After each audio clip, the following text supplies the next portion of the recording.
record now, so it'll be available as an archive for people to utilize during the presentation. So without further ado, what I'm going to do is turn my video camera off, quit sharing it because it takes up bandwidth, and I'll turn the session over to Graham, whose picture you will see on the computer screen in front of you. So without further ado, ladies and gentlemen, Mr. Graham Rich. Excuse us while we swap chairs. So thank you very much. It's great to be here. I've never done an online session like this before, so it's a little bit freaky, but hopefully you'll contribute lots of questions as we go.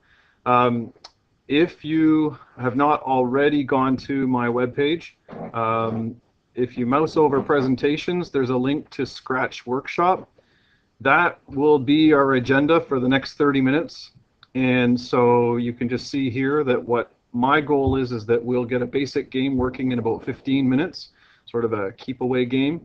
We'll only have time for one, unfortunately. I have also provided some links to some of the more advanced stuff that I do. There's a Frogger game that has about 27 YouTube videos because, of course, we wouldn't want it to be too easy, so it's nice and complicated, and then some other choices as well.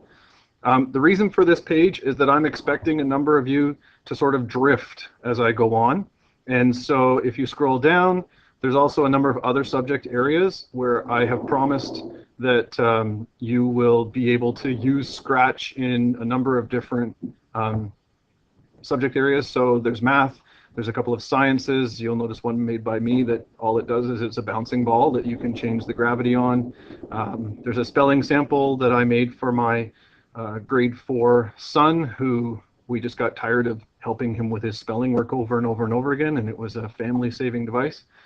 And for the game that we're going to do right now, just in case you get lost or in case you drift, as people tend to do, I have actually made a YouTube series, two videos, I call that a series, sure, of the actual how we're going to do this. So if at any moment you get lost, please feel free to check in on those videos. One of them is short, it's about 3 minutes long, and it's just an introduction to Scratch, and the other one's 7 minutes long just to show you the game. So unless there's any other general questions, so just in case you missed it, under presentations there's the Scratch Workshop. That's our agenda for today. So if you haven't already, this is the Scratch homepage, and you can search for it on Google. If you type in Scratch and MIT, it should be the first hit, or you can just type in scratch.mit.edu. And usually right off the bat, we want to create. If you would like to join and then be able to save your work, you're welcome to do that. You can just do that right there. I'm going to create. Just in case people are joining right now, if you could turn off your microphone, then that way we won't be getting feedback. I'm just getting feedback from somebody right now. So thank you very much. You're more than welcome to join as we go along. And as I say to people who are just joining in, if you go to the Scratch Workshop page, you should see where we are. So when you first come here, this is the brand new web-based version of Scratch. This literally came into existence this summer. So although I'm sure they beta tested it before then. So this is the brand new version. This is Scratch 2.0. If you've watched any of my video series before or played with Scratch before, it was an install version, and that was Scratch 1.4 for those of you that care. But in this Scratch, just for those of you who've never used it before, this is what I like to call the game window. This is where all the action will happen, and so they give you a kitty cat to start out with, just because that's their brand. This is your list of objects down here, and so if you want to create another object, here's your different choices. Yes, you can do a webcam shot. I don't know why anyone would want to make an object from your webcam, but I'm sure there are students out there that would think that was fantastic. There's also the background stage. This is this area right here with 3 tabs: scripts, costumes, and sounds. These are your main ways to edit your object. So here's my cat, and as we drag code blocks together, you'll see that we can just sort of drag them over here, and then you'll notice there's a green flag And when I clicked the green flag, it moved 10 steps and then stopped. So I hope this sort of makes some kind of sense. Is that if you're lost, please type in the window just to fire off a question to Brian, and he's monitoring it right now. So I can't see your screens like you can see mine, but I'm happy to help. So for starters, let's just create a really simple keep away or tag game. And the first thing I'm going to do is I'm going to go to the costumes tab. And when you've played with Scratch enough, you get tired of the cat because the cat's everywhere. So I'm going to delete one of the cat costumes, and then I'm going to choose the first choice. I'm not sure what that little creature is, but it says choose a costume from the library. And when I do that, I get this enormous list that's built right in. And so I'm just going to choose an animal right now. And I think I would like a dog if one of them. My bandwidth is extremely slow right now. There we go. I'm going to choose the dog with his tongue hanging out just because it's silly. And if you double click on it, in theory, it should load. If that doesn't work, then just find the OK button down here. And I've got a dog. So what I'm going to do with this really simple version of a game is I'm going to have this dog literally chase my mouse around the screen. So once we build this, if you kind of just leave your mouse and take your hands off the computer, your dog will run to your mouse and then sort of stop, or possibly do a little jiggly dance, which will make more sense later. For now, I'm just going to shrink this guy down. And so now over here, he's a little bit smaller. And actually, I don't want this kitty cat costume, so I'll just X that out. So there we go. And down in this area here where our objects are, you can click on this blue eye. And I'm going to change his name. Sprite1 is kind of a useless name. I'm going to name him Dog. And now that that's done, I can click the blue arrow to pack it away. So there's my dog. And I'm going to make a quick little script so that it will follow the mouse around the screen. So step number one, under the Events tab, I'm going to pull out when the green flag is clicked. So this is the beginning of our actual code, and you'll see it's mostly blocks, so we don't have to worry about typos or students who have spelling issues. If you've used Scratch before, what you'll notice is this Events tab here did not used to exist. All the choices used to be under control, and so the big change in Scratch 2.0 is that they broke a lot of the control things apart and now have an Events tab with the other half in it. So if you're looking for stuff, that's where it is. And I'm going to have under Motion, I'm going to do two things. I'm going to say point towards, which was 1, 2, 3, 4, 5 down. And if you click on the little black triangle, you'll see the one and only choice right now is to point towards the mouse pointer. And then say move 10 steps. Now when I click the green flag, this is literally what the program is going to do. So I come over here and I click the green flag, and you'll see the dog has pointed towards the mouse, which was up here, and has moved 10 steps, and then it kind of stopped and didn't really know what to do next. So what we actually want it to do is we want it to loop. And in order to do a loop, we go to the Control tab, and the third one down is called Forever. Now, if you'd like to do other kinds of loops, in Scratch, we really love doing a forever loop, which is ironic because in most computer programming that you do, an infinite loop would be bad. But in Scratch, the forever loop is good. So now this thing will literally, when I click the green flag, it will chase my mouse all over. Now, there's a problem here with my costume. Please forgive me. The center of my dog costume got messed up somehow. If you ever have this weirdness happen to you, there's a button right over here called Set Costume Center. Aha, there we go. And I just click right in the middle of the dog's body, and that should fix it. And here we go. Ah, there we go. He's chasing the mouse around. Now, I don't really want him to go upside down. Sort of looks like Super Dog right now. I don't really want him to go upside down, so I'm going to click on the blue eye, and in the rotation style, I'm going to click side to side. So now he just sort of chases my mouse around the screen. So if you don't have that working right now with this little bit of code, please text Brian, and if you have a specific question, I'm more than happy to help.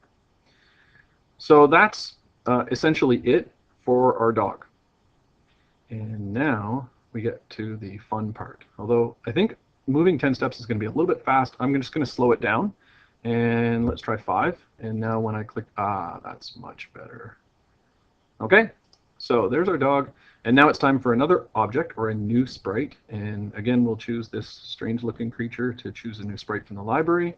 And I'm just randomly going to go to people, and I'm going to choose the witch because it's random. And that's still a little bit big, so here's my shrink button right up here. And I'll just click on it to shrink it down a little bit. And just because I'm thinking of it right now, let's change the rotation style to side, so the witch should not be flying upside down, because that would be messy when she fell off. So what we want to do with our really simple tag game or keep away game is if the dog is chasing our mouse pointer, and we want the witch to chase the dog. And when the witch catches the dog, then the game is over.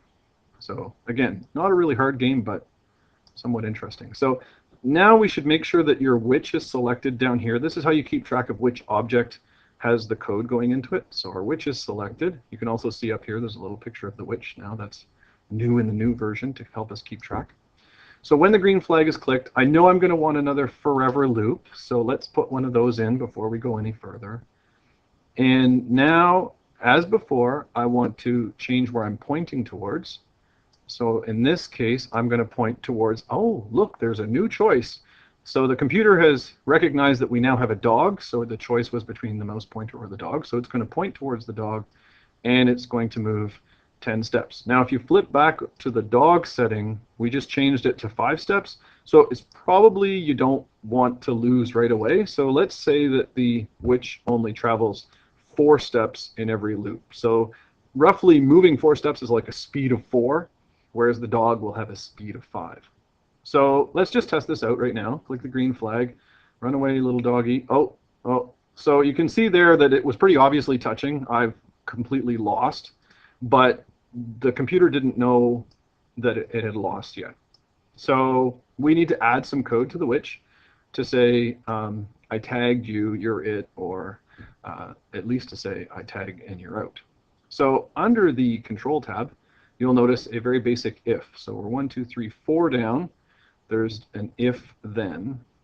Now there is 5 down, there's an if else. So if you want to get more complicated, you can do that. But for right now, we just have a plain old if. I'm just going to separate it out here so it's really obvious what we're adding on. And there's 3 parts to the if. The first part is the actual if itself. The next part is sort of this diamond shape where we need to insert a block of code in there. And then if that if is true, then there's this mouth area, I call it, where we're going to actually put the code. So in order to do the diamond shape, there's a couple of different choices we have, but the easiest choice is under this baby blue sensing tab. And the top choice says touching. And you'll notice it has that nice diamond shape. And as you mouse over it, you kind of want to wait until you get the white highlight outline of the diamond. You'll see it happening there on my screen. And once you get to that, now you'll recognize that that black down arrow, black down triangle, has the choice of if touching, and then you can touch the mouse pointer, you can touch the edge, or in this case, we want to touch the dog. So when we touch the dog, then we want to have something that's said. And so we will say hello for 2 seconds. No, I don't think so. Instead, we'll click on hello, and we'll say tag.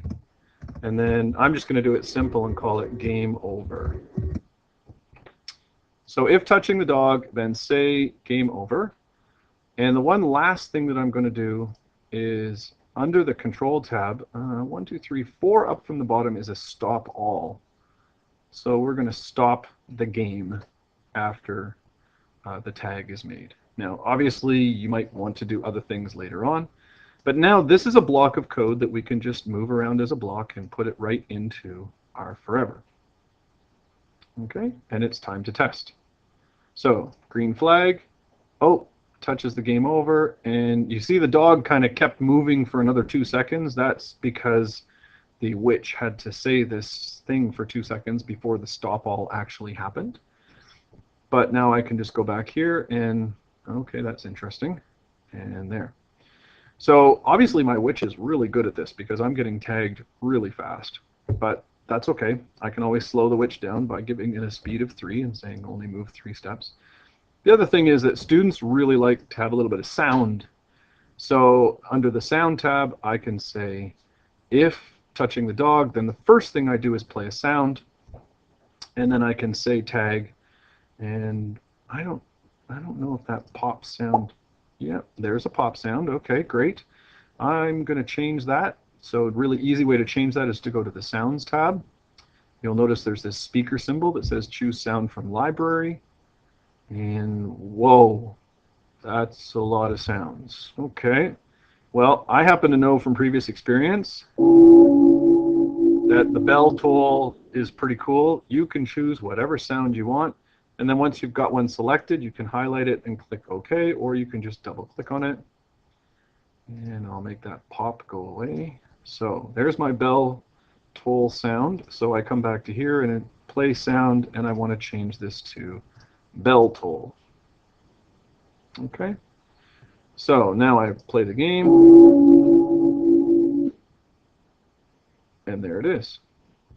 So that's a really, really simple game. If you want to make it a little bit more interesting, you can choose a starting position for your 2 objects. So for instance, in my dog, before the forever, but after the green flag is clicked, I can set it to go to a specific location. I'm going to do the exact same thing with the witch, so if you didn't quite get that, that's fine.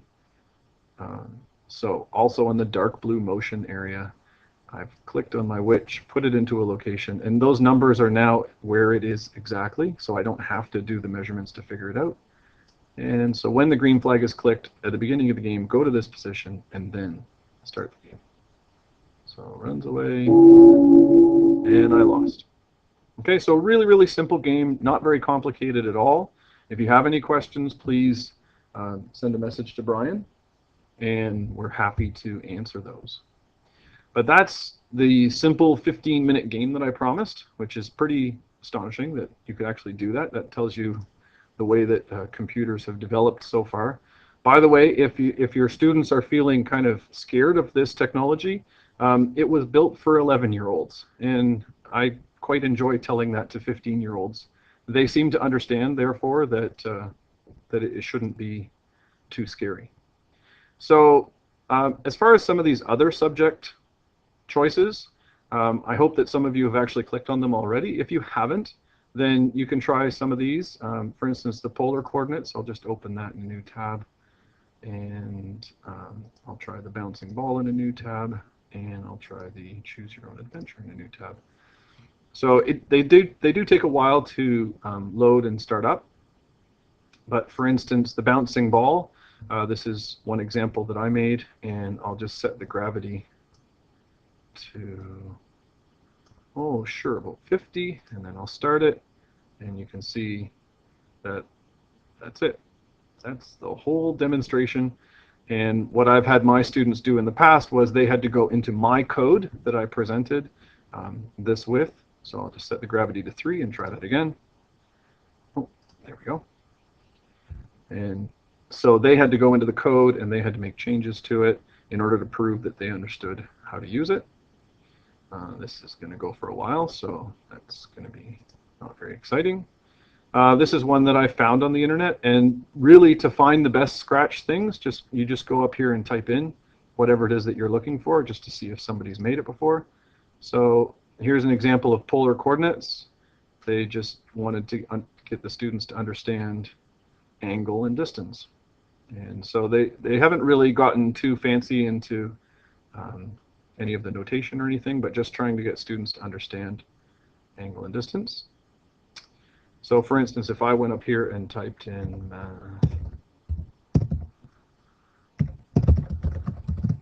mathematics, then eventually, there we go, there's a whole search that comes up, And I often like to change my searches based on either most loved or most viewed. So for instance, if I go to most viewed, then there's a whole list of different possibilities.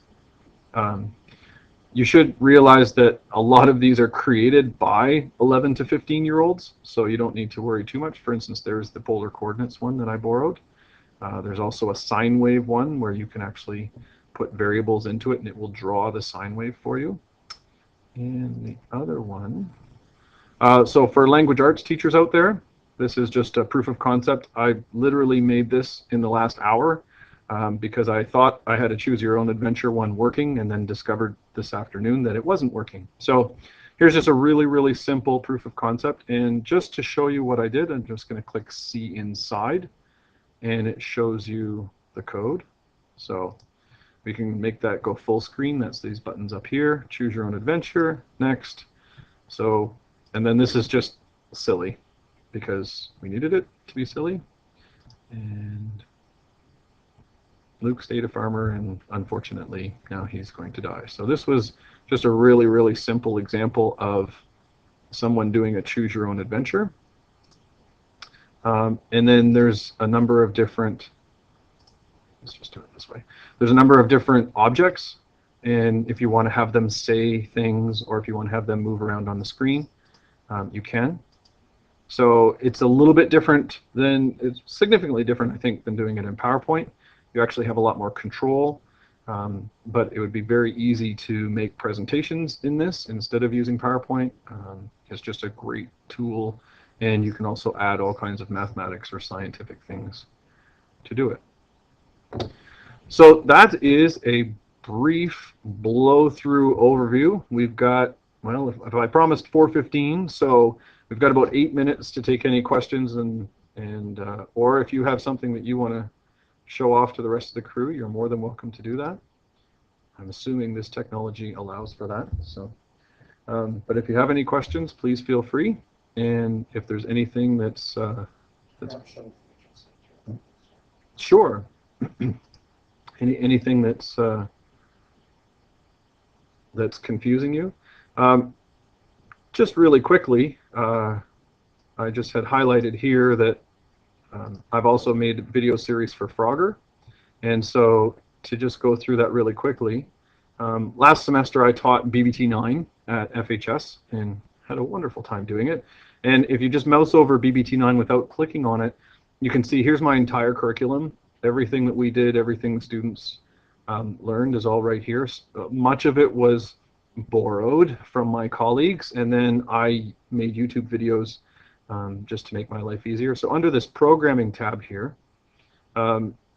scripts 1, 2, and 3 of Scratch were just to get familiar with the tool. And I should warn you that all of these were made using the old Scratch. So if you watch any of the YouTube videos, you do need to account that the buttons may be slightly different. So if you go to Scratch scripts 1 and 2, that's right there. There's the entire script 1 was to make the cat move around the screen and bounce. Not very exciting. The students very quickly add on to that. And then they also get to turn me into an alien. This is, again, the entire code that this 2.5 or almost 3-minute video takes to show you how to make this code. And then my picture becomes an alien. You could do this with any top 40 music stars or any Hollywood personalities. The students love turning them into aliens as well. And then script 3 just goes into more detail where the kitty cat or whatever animal you choose runs around and touches the fence and makes some noises and moves in different directions. And then finally, the Frogger version was just based on, I was looking for something interesting that would grab students' attention, and trying to get the frog to cross the highway. The 1980s game I thought was pretty awesome. It had lots of cross-curricular things. So I start out by trying to explain it, and then the first video is to actually draw the highway onto the background and then start making the frog move. The video, there's no video for the very first part, But if you take a look at this code that you can see right here, you actually end up using the up, down, side, right side, and left side arrows in order to control the frog. So we did an example where the frog was, or the dog was controlled by the mouse, whereas in this Frogger game, you actually control the character, in this case a frog, by using the arrows on the keyboard. So you don't need to worry about any intrusion from mice or anything like that. And then you create cars, killer cars, that will come along and ruin your frog's day. Graham, I just have 2 questions that came by, and the questions were about importing images. Yep. Can you import your own images? And number one, and number two, somebody asked, where did you get the Star Wars guys? Okay, excellent questions. So since they're sort of the same question, the Star Wars guys, I literally went onto Google and found them because I'm not using them for any money-making schemes. I just did a Google search for Lego and Luke Skywalker, and then I shrunk them, might have had to remove a background. So there may be some copyright issues, but I'm hoping that because I'm not trying to make any money off of it, it's okay. They're actually all figurines that are for sale. So the best website that I found was a list of them for sale. And when you actually want to make a new sprite based on an object, you choose this upload folder, not sure, but anyhow, upload sprite from file. You don't need a whole bunch of code. It just takes the picture and then adds it here. And then you go from there. So if I remember correctly,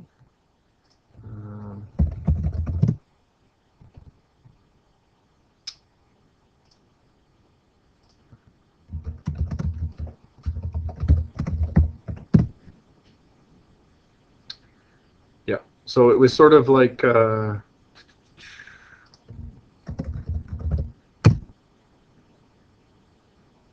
we go. So if you look up Lego figure, that seems to give better results. And there was actually, it was some kind of a site that was trying to sell me 150 of them. So there's definitely a lot of them out there. But it just, my whole goal with this was to do something that would capture the students' imaginations. I think that's kind of all of our goals, is to capture their imaginations. So that's the only reason why I did that. And over the next day or two, I'm going to try and make this into a little bit more interesting. So if you want to show it to your students, I'm going to try and have a couple of different possible endings. If you want to show it to your students and as a sample just to get them hooked on it, then you feel free to do that. All the stuff that I make kind of stays up there. So my YouTube videos don't get taken down and other things like that. So, but those are good questions. Thank you very much. So thank you very much, everybody. I hope that that was helpful. And if you do have any questions that come up, please feel free to email me, or you can also always, on the top of my website, there's a contact link, and that will send me an email once you just fill this in, and I'll be more than happy to get back to you. And thank you very much for joining us. We're going to be sticking around for a few minutes if anyone wants to join us by audio. I think we've answered most of the text questions. And what we're going to be doing is at Graham's website, we will be uploading the video recording of this particular professional development session. So thank you very much. And before we close off for the day, we'd also like to encourage you to join us starting in October for our Tech 20 Tuesday PD series. We will be starting that up again, 20 minutes of quick learning on Tuesday afternoons. So again, thank you. And if you have questions, please feel free to shoot them by.